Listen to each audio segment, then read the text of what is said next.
Kiongozi mpya wa Iran, Mojtaba Khamenei, anaripotiwa kunusurika chupu katika shambulizi la anga la Israel lililotokea Februari 28 baada ya kutoka nje ya makazi yake muda mfupi kabla ya makombora kulenga eneo hilo.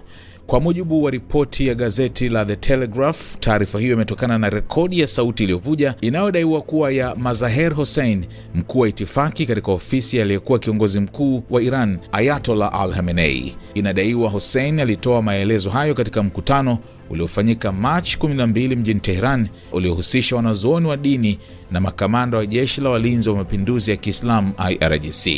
Kulingana na maelezo hayo, Mojtaba Khamenei alitoka nje ya jengo la makazi yake na kwenda katika uwanja wa nyumba hiyo muda mfupi kabla ya Israel kulenga eneo hilo kwa shambulizi la kombora saa 3:32 asubuhi kwa saa za Iran.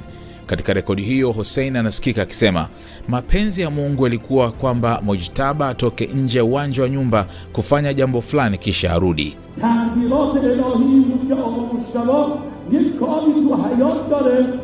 بره تو حیات انجام بده بیا اومد تو حیات از پله ها داره میره بالا میشد قانون ایشون سرکار و قانون حتی درجا شدید.